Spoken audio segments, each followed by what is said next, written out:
Hey everyone, this is Mako Fujimura here in my Princeton studio, and just wanted to give you another digest form, but this digest has to do with my bride interviewing me, this time at All Saints Princeton Church. And as you know, we have been running this series on life and faith at our church, a forum on life and faith. And this time, my wife was kind enough to interview me about my last book, Art and Faith, A Theology of Making. And so much of what we discussed, I think, is of interest to anybody interested in creativity and imagination, how to live in a very divisive, polarized times, as theology of making is a theology undergirding what I call culture care, which was another book that I wrote a while back. But culture care is an antidote to culture wars in the days of polarization and demonizing the other side. I find it extremely important for us to be able to communicate deeper. And part of that premise is to assume that the world has this abundance mindset, which is built into creation. But we tend to create these false binaries, believing that everything is limited, that it's a limited resource environment. So I amplified some of the stories, and Haejin did a wonderful job interviewing me. We were getting prepared to give another lecture at University of Pennsylvania as a Eve Scholar this year. And so I posted my talk about post-destruction, hashtag post-destruction there. So take a look at that. But here is my interview, a very short interview with Haejin last Sunday. I thought it would be the best to introduce Mako's book, Art+Faith, A Theology of Making. When I first read this book, I think the title was really provocative to me. Not the Art+Faith part, because it's the integration of faith and work, and I lived that world for a long time, but a theology of making. What does that even mean? So this is a book that I highly recommend, and I'm totally not biased. But I have a funny story about this. When this was published in January of 2020, there was, January 2021. So it was at the heart of the pandemic and the lockdown.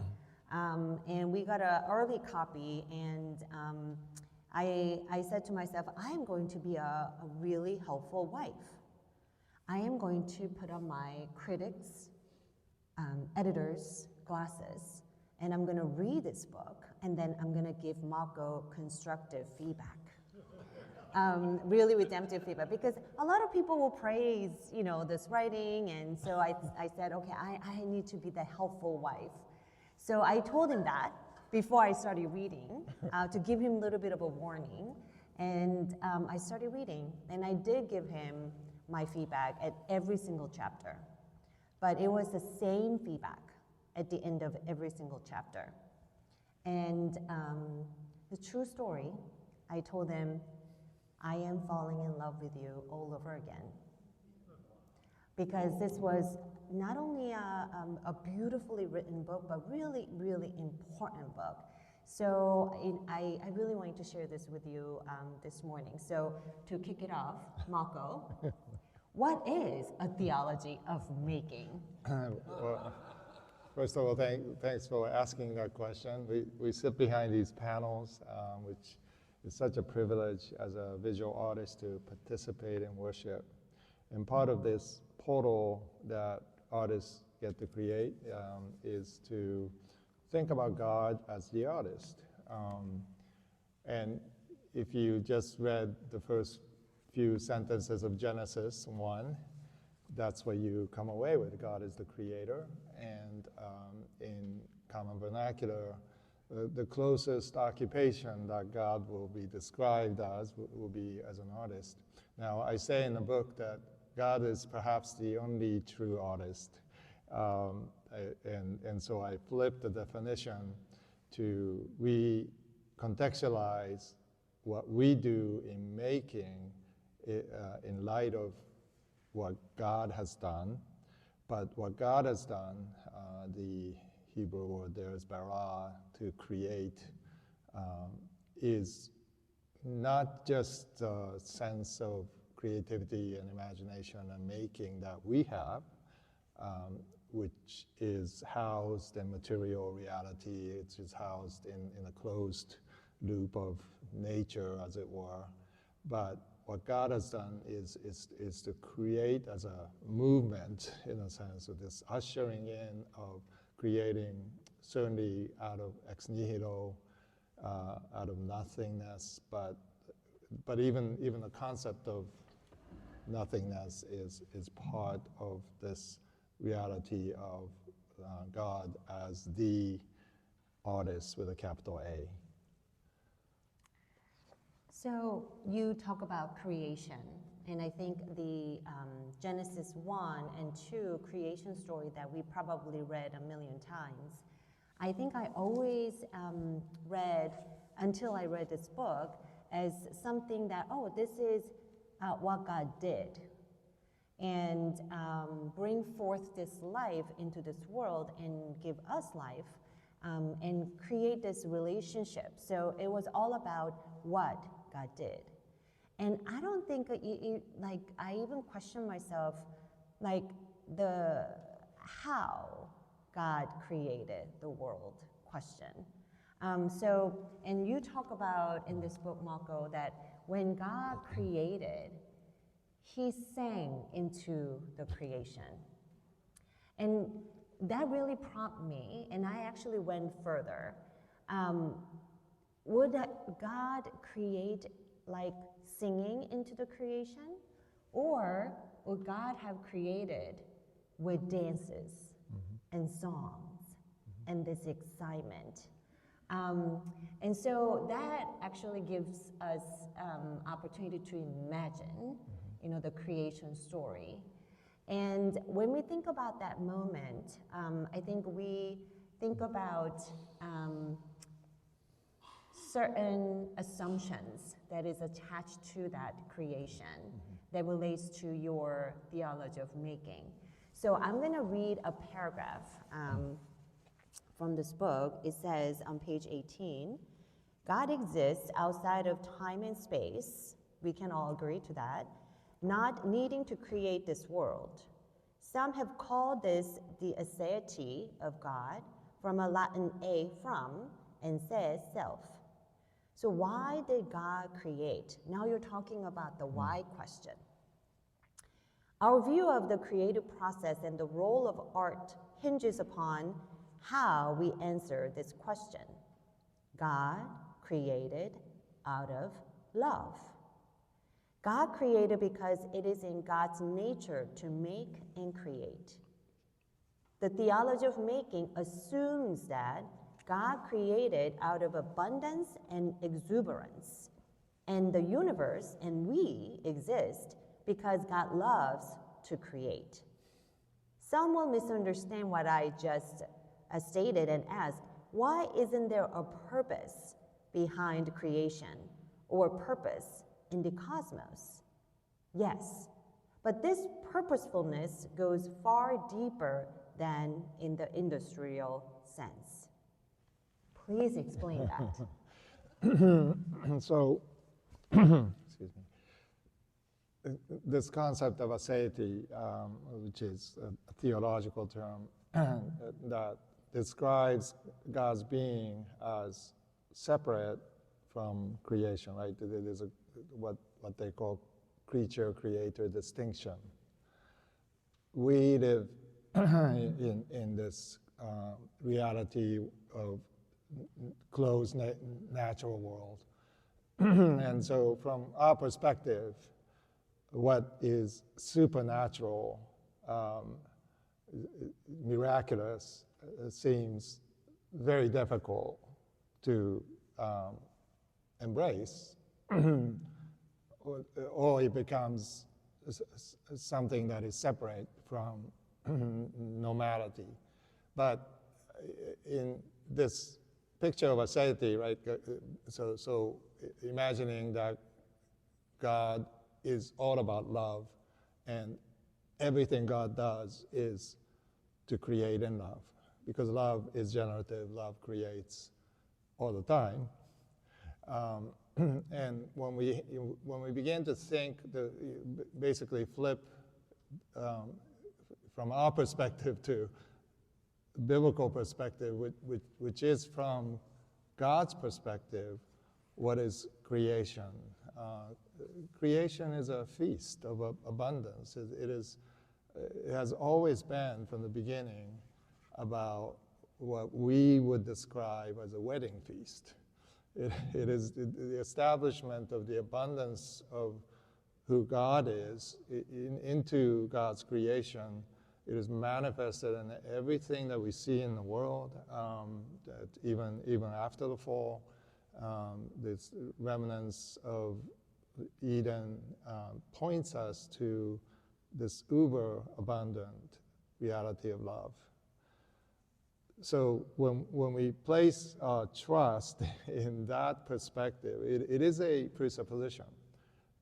Many people struggle with this, and so it's a leap of faith to both embrace that and to live into that. But I found that as a follower of Christ, that this is essentially what you're called into, and we'll talk about the Eucharist, but it is fundamentally an invitation, an invocation for us to create into this superabundance, this reality that God has created even before time existed. That this reality was what we come out of. The theology of making that you talk about in this book is very much related to your idea, or the idea of co-creation and co-creation with God. And briefly, this is what you write in here. God's design in Eden, even before the fall, was to sing creation into being and invite God's creatures to sing with God, to co-create into the creation. A narrative, our own creation, is embedded in creation. The Christian narrative is all about the new, all about the beginning. And part of that ushering of the new is God's maker in us, calling imagination, which makes us unique in the animal kingdom. We can create into creation something unique and particular. Thus, in Genesis 2, we see Adam's first act of creativity, naming the animals. And I think many of us in here have named others, whether our children, our pets, our hobbies, our beloved, objects at home. We have gone through that creativity in our daily living, even beyond naming. So, and then you talk about Eucharist and how that's also related to co-creation. You have this beautiful example of a sandcastle on the beach. So can you speak into those? Right, these terms, right? We have to rely on metaphors and creative expression. Some of us got to see Macbeth yesterday on stage, and there's a creator who wrote the play and actors who enacted, and all of it is naming, right? Naming of conditions of history, reality, stories. That intrigues us, characters that seem so much embedded in humanity and woes and struggles, and that we resonate with those things that are made and named. But part of great thing about theater is that we get to be participant in the new act of making, right? So when the play was written by Shakespeare a long time ago, it is reenacted and made to make new on stage yesterday, and we are able to respond, right, in another act of naming, by responding to that in some way, and talking about it, and inhabiting that way of imagination. And so if you use that metaphor, we need to understand the gospel and this, what I call sanctified imagination, that leads straight to the table, as you noted, table of sacrifice, table of this redemptive act of giving, Christ giving his life for us. All that is part of the drama, theodrama, that we get to participate in here at All Saints every week, and really every day. So one of the examples I use is this describing a sandcastle made by a little boy at the beach. And we know that the sandcastle is going to be washed away by the waves when the tidal waves come. But this boy meticulously creates this beautiful castle. Now, imagine, and typically I was writing this as a way to describe how Christians see creation, right? So we say, well, art really doesn't matter. It's going to get washed away. You know, there'll be, some will say it will be burned out, so why spend so much money on, Shakespeare? But my answer to that is, no, you have the story flipped. You're thinking about human-centric way of judging what matters out of scarcity and fear and anxiety, when we should be really looking at the superabundance of God from the beginning, and the aseity of God, which allows God to exist outside of time and space. And yet, right, the beauty is that the incarnation of Jesus becoming one of us. Again, this is a drama that flips the table into independence to dependence. So boy creating a sandcastle. The sandcastle is this beautiful castle that will be washed away.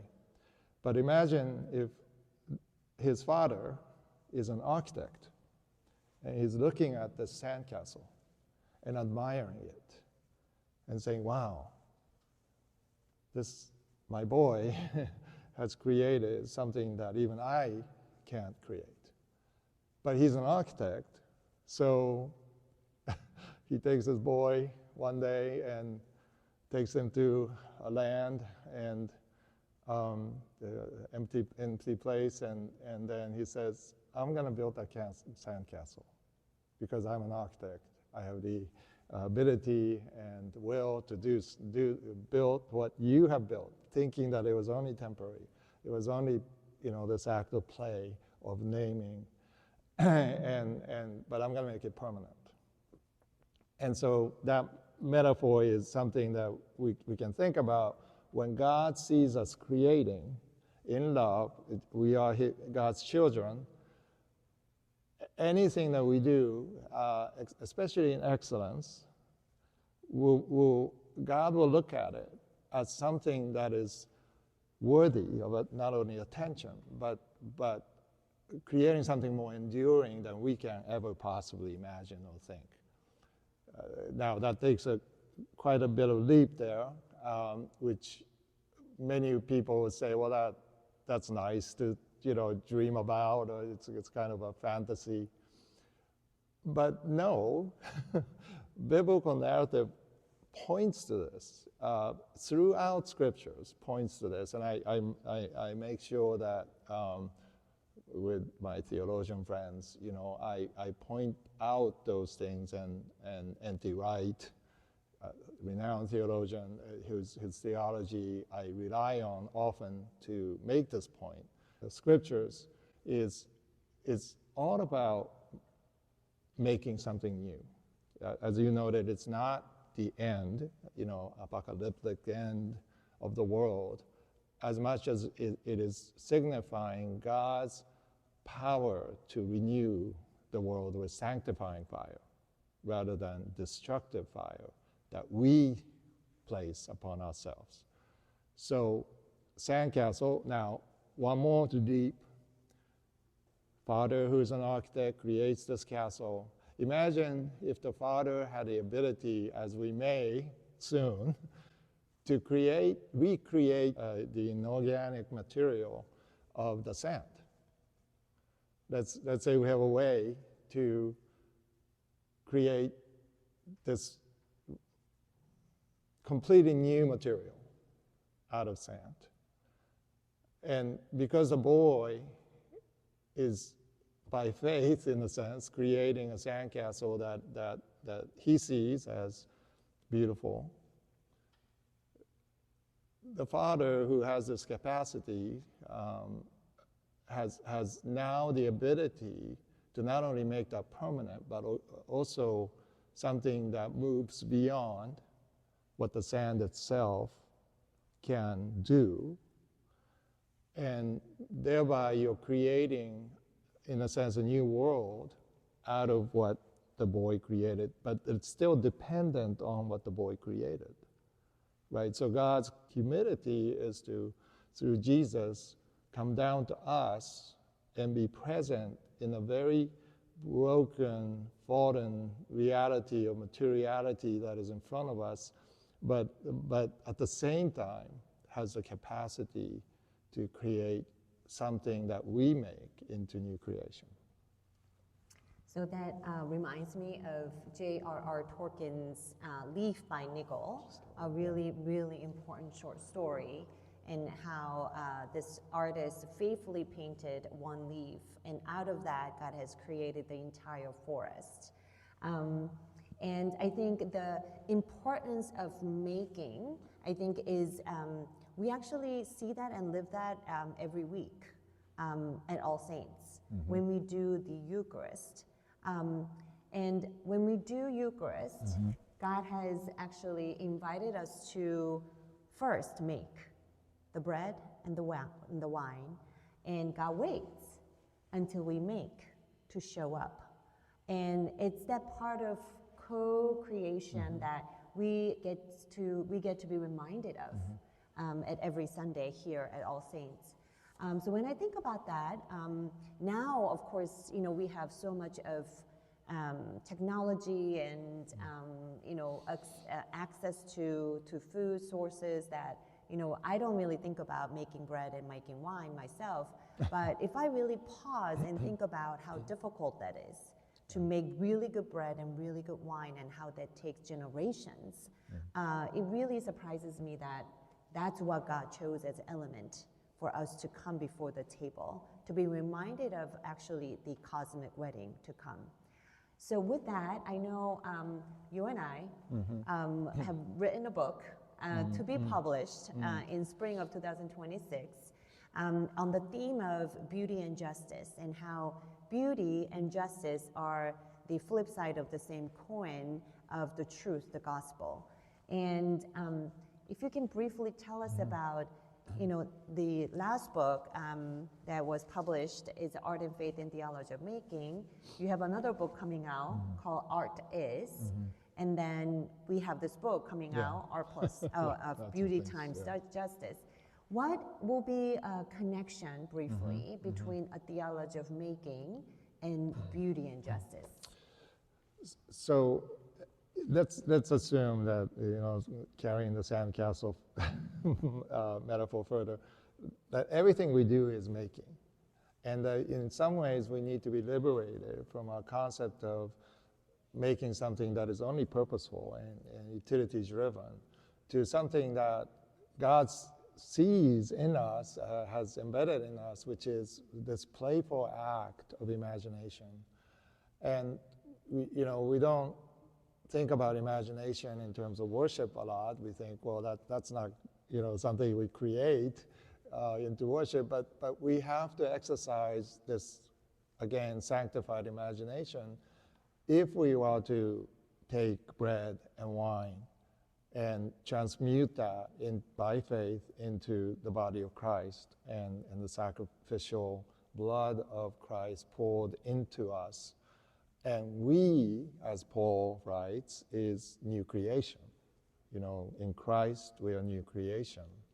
So as we enact this theodrama that is taking place in front of us, and as we inhabit that story, that good story, which is the gospel, and we live into that reality, and that means our lives become part of God's story of the good news into the world, then justice has to be part of beauty.